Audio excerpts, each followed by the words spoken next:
सशक्त पंचायत नेत्री अभियान के अंतर्गत महिला प्रधानों का 3 दिवसीय प्रशिक्षण प्रारंभ। हिंदू देवी देवताओं पर अभद्र टिप्पणी करने वाले पर मुकदमा पंजीकृत। चरथ भिक्षवे यात्रा का दूसरा संस्करण 5 अक्टूबर से लेकर 12 अक्टूबर तक। दिवंगत पत्रकार के परिजनों से मिलकर पत्रकारों ने जताया शोक, दी आर्थिक सहायता। रेडियो के माध्यम से प्रधानमंत्री ने की मन की बात और विकास खंड स्तरीय खेल प्रतियोगिता 2 अक्टूबर को। नमस्कार, प्रज्ञा टाइम्स के साथ में RK भट्ट। अब प्रज्ञा टाइम्स विस्तार से। उप निदेशक पंचायत हिमांशु शेखर ठाकुर के नेतृत्व में राष्ट्रीय ग्राम स्वराज अभियान के सशक्त पंचायत नेत्री अभियान अंतर्गत महिला ग्राम प्रधानों का 3 दिवसीय जिला स्तरीय कार्यशाला का आयोजन कुशीनगर के DPRC सभागार में किया गया। इस अवसर पर वरिष्ठ समाजसेवी नूतन द्विवेदी ने कहा कि सरकार महिला सशक्तिकरण के लिए निरंतर प्रयासरत है और यदि हमारे परिवार की महिलाएं सशक्त होंगी तो हमारा देश भी सशक्त होगा। इस प्रकार सशक्त ग्राम पंचायत के लिए सशक्त महिला प्रधान का होना भी आवश्यक है। सरकार का यह कदम बहुत ही प्रशंसनीय है। प्रशिक्षण के बाद महिलाएं खुद अपने ग्राम पंचायत का नेतृत्व कर सकेंगी तथा गांव की महिलाओं की समस्याओं का निराकरण गांव में ही कर सकेंगी।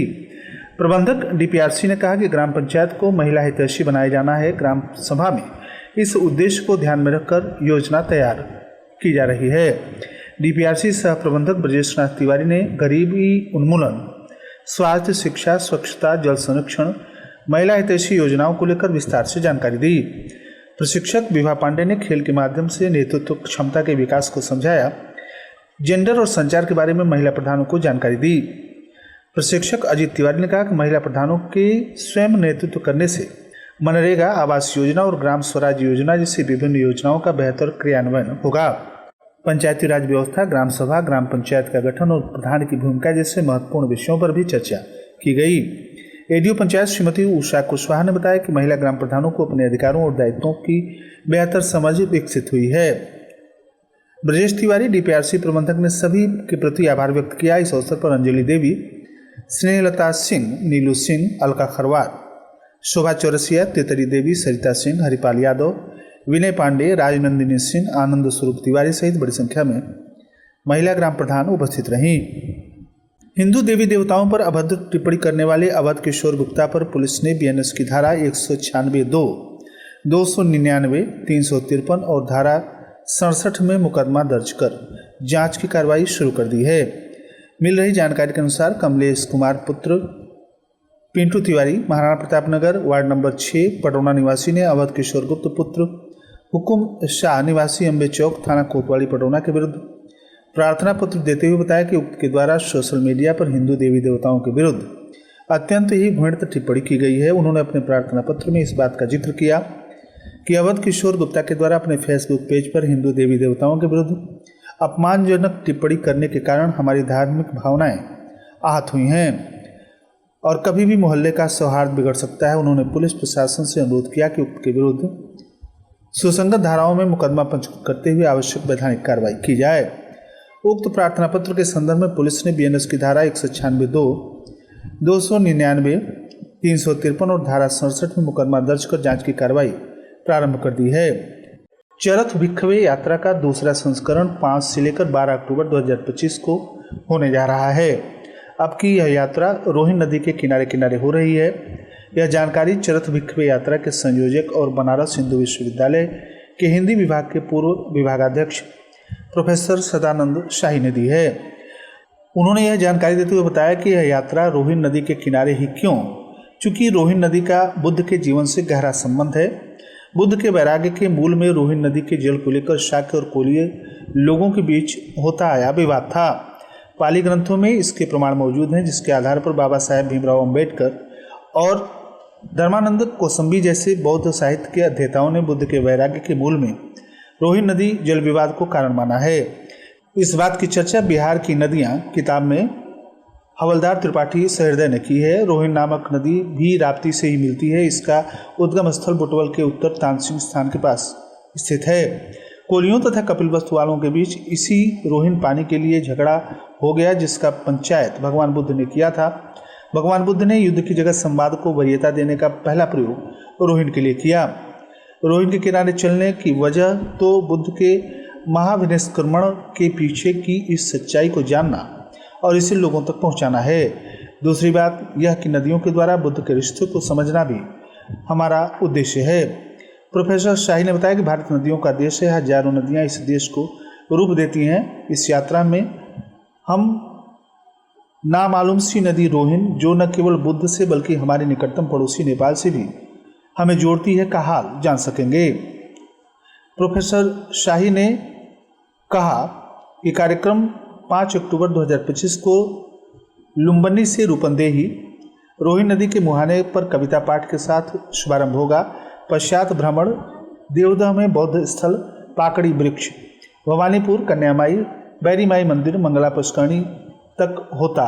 6 अक्टूबर को भ्रमण का कार्यक्रम नवलपरासी जिला, रामग्राम स्तूप, वाल्मीकि नगर, फॉरेस्ट रिजर्व, त्रिवेणी तक होगा। तत्पश्चात शाम को 5 बजे नेपाल सीमा पार कर भारतीय सीमा में प्रवेश कर कार्यक्रम निर्धारित है रात्रि विश्राम ठोठीबारी में होगा। 7 अक्टूबर 2025 को रोहिन नदी के विभिन्न धाराएं, चंदन, प्यासी, महाव नदी का भ्रमण का कार्यक्रम निर्धारित है। रतनपुर स्थित रोहिन बराज तक किया जाएगा और रात्रि विश्राम रतनपुर नौतनवा में होगा। 8 अक्टूबर 2025 को यात्रा रोहिन बराज से कोहरावल, खोरिया, दशरथपुर, टेढ़ी घाट, कांदपुर तक निर्धारित है। रात्रि विश्राम कांदपुर बनग्राम में होगा। 9 अक्टूबर 2025 को भ्रमण कांदपुर बनग्राम से चौक, रामग्राम उत्खनन स्थल, तीनकोनिया, सोनारी माता मंदिर संपन्न करते हुए इस गोष्ठी का आयोजन किया जाएगा। 10 अक्टूबर को यात्रा महाराजगंज फरेंदा मार्ग पर रोहिन नदी के साथ दौलतपुर बनग्राम तक होगा तथा रात्रि विश्राम दौलतपुर में निर्धारित है। 11 अक्टूबर को यात्रा जंगल अगही, मखनहा, महेसरा ताल होते हुए गोरखपुर तक आएगी। 12 अक्टूबर को गोरखपुर में बौद्ध म्यूजियम में गोष्ठी और कविता पाठ के साथ यात्रा का समापन होगा। तहसील क्षेत्र कसिया के जिगना निवासी पत्रकार शंभू गिरी के निधन पर शोकाकुल परिजनों से अखिल भारतीय पत्रकार सुरक्षा समिति के पदाधिकारियों ने भेंट कर उन्हें ढांढस बधाया और खाद्यान्न और आर्थिक सहायता दी। संगठन के प्रदेश अध्यक्ष अजय प्रताप नारायण सिंह और जिलाध्यक्ष हृदयानंद शर्मा के नेतृत्व में पत्रकार विनोद तिवारी, डीके पांडे, मस्तराज शर्मा, उमर फारूक अंसारी, शीतल सिंह और जावेद आलम जिगना पहुंचे तथा स्वर्गीय गिरी की पत्नी और बच्चों से भेंट कर गहरी संवेदना व्यक्त की। प्रदेश अध्यक्ष श्री सिंह ने कहा कि संगठन पत्रकारों तथा उनके परिजनों के साथ खड़ा है। एबीपीएसएस के प्रदेश सचिव विनय कुमार उपाध्याय, प्रदेश संयोजक सांस्कृतिक प्रकोष्ठ आर.के. भट्ट, राज सिंह, अजय कुमार मिश्रा, अशफाक अंसारी, ब्रज बिहारी त्रिपाठी, विजय कुमार राव, सतीश कुमार पांडे, विजय कुमार यादव, सुधाकर उपाध्याय, मनीष कुमार यादव, पवन कुमार शर्मा, दिनेश कुमार ओझा, आदित्य शाही, ज्ञानेश्वर बर्नवाल, सौरभ मणि त्रिपाठी, सतीश कुमार सिंह, आदित्य दीक्षित, असलम अंसारी, आशुतोष श्रीवास्तव, मसरूर रिजवी, उमाशंकर तिवारी, गोविंद पटेल, रवि त्रिपाठी, राजेश मिश्रा, योगेश गोविंद राव, अनिल कुमार सिंह, मंतोष जायसवाल सहित प्रिंट और इलेक्ट्रॉनिक मीडिया के पत्रकारों ने अपनी शोक संवेदना व्यक्त की है। भाजपा नेता नीरज सिंह बिट्टू ने भी दिवंगत पत्रकार के परिजनों को सहायता राशि दी। रविवार को मन की बात कार्यक्रम के जरिए प्रधानमंत्री नरेंद्र मोदी ने देश की जनता के साथ संवाद किया, जिसे भारतीय जनता पार्टी के द्वारा जनपद के सभी बूथों पर सुना गया। प्रधानमंत्री के मन की बात कार्यक्रम का प्रसारण स्थानीय सामुदायिक रेडियो स्टेशन रेडियो प्रज्ञा 90.4 FM पर भी किया गया। प्रदेश सरकार में जल शक्ति मंत्री स्वतंत्र देव सिंह, सड़क परिवहन मंत्री दयाशंकर सिंह, जिलाध्यक्ष दुर्गेश राव और मोतीचक ब्लॉक प्रमुख अर्चना प्रदीप सिंह ने स्थानीय पदाधिकारियों के साथ हाटा विधानसभा की बूथ संख्या 307 मंगलपुर उर्फ मंगरुआ में प्रधानमंत्री नरेंद्र मोदी के रेडियो कार्यक्रम मन की बात को सुनी। क्रीड़ा अधिकारी रवि कुमार निषाद ने बताया कि मेरा युवा भारत कुशीनगर नेहरू युवा केंद्र युवा कार्यक्रम खेल मंत्रालय भारत सरकार के द्वारा 2 अक्टूबर 2025 को जिला स्पोर्ट्स स्टेडियम रविंद्रनगर पटौना में विकासखंड पटौना, रामकोला तथा कसिया के युवा युवती विकासखंड स्तरीय खेल प्रतियोगिता में प्रतिभाग कर सकेंगे, जिसमें 6 प्रकार की प्रतियोगिताएं संपन्न होंगी। कबड्डी बालिका वर्ग, 400 मीटर दौड़ बालिका वर्ग, 200 मीटर दौड़ बालक वर्ग बालिका वर्ग, वॉलीबॉल बालक वर्ग, 200 मीटर दौड़ बालक वर्ग आदि प्रतियोगिताएं कराई जाएंगी। इस प्रतियोगिता में 15 से लेकर 29 वर्ष आयु वर्ग तक के युवा और युवतियां प्रतिभाग कर सकेंगे। जिला स्तर पर प्रतिभाग करने का अवसर दिया जाएगा। किसी भी प्रतिभागी को यात्रा भत्ता देय नहीं होगा। और अंत में सुर्खियां एक बार फिर। सशक्त पंचायत नेत्री अभियान के अंतर्गत महिला प्रधानों का 3 दिवसीय प्रशिक्षण प्रारंभ। हिंदू देवी देवताओं पर अपमानजनक टिप्पणी करने वाले पर मुकदमा पंजीकृत। चरथ भिक्षुवे यात्रा का दूसरा संस्करण 5 से लेकर 12 अक्टूबर तक दिवंगत पत्रकार के परिजनों से मिल पत्रकारों ने जताया शोक, दी आर्थिक सहायता। रेडियो के माध्यम से प्रधानमंत्री ने की मन की बात और विकासखंड स्तरीय खेल प्रतियोगिताएं 2 अक्टूबर को। इसी के साथ प्रज्ञा टाइम्स का ये अंक यहीं समाप्त हुआ। नमस्कार।